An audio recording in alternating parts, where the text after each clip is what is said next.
In today's video, I will show how to use an interactive grid with collection and explain it in detail. First, we will copy the query from a classic report. Then, we will create a new region. We will give the region name Collection with Grid. We will set the region type as Interactive Grid.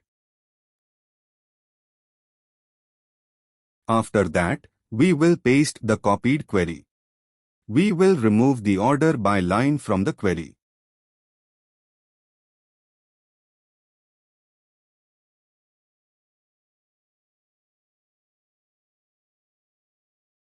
Now we can see that the grid is displayed. Next, we will make the grid editable. We will go to Attributes. Then we will enable Edit. After enabling Edit, a process is automatically created named Collection with Grid. We will change the target type to PL SQL code. Inside the Help section, we can see a sample code. We will follow that sample code. We will paste the code. Then remove unnecessary lines but keep the main structure. This structure is the main logic. C means create. U means update. D means delete. Now, under C, we will write the insert code.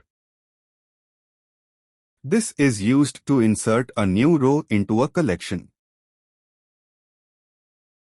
Here, the collection name is emp_col. Store employee name into column C001 of the collection.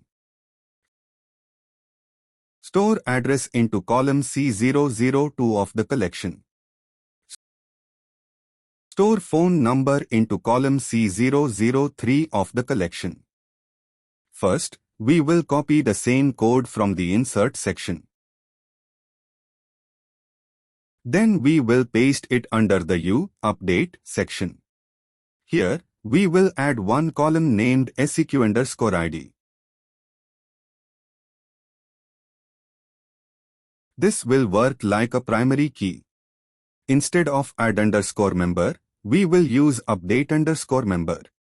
Now we will work on the delete part. Under the D, Delete section, we will add a delete statement.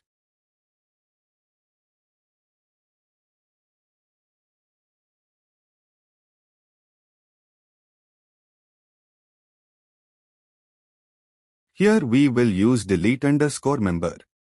We will define seq_id as the primary key. Important change for grid columns.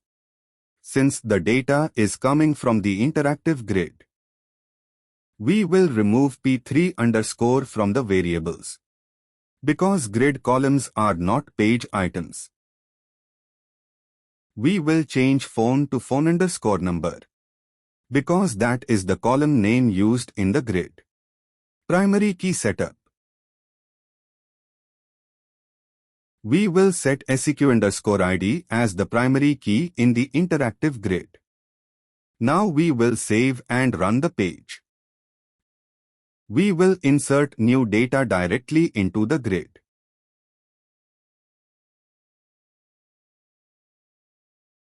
We can see that data is being inserted successfully. We can also see that delete is working properly.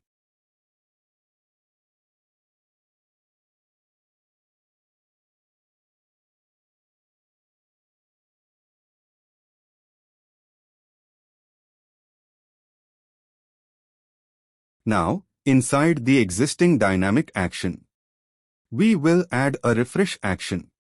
We will set the interactive grid as the affected element. Final result. Finally, when we enter data in the form and click Add,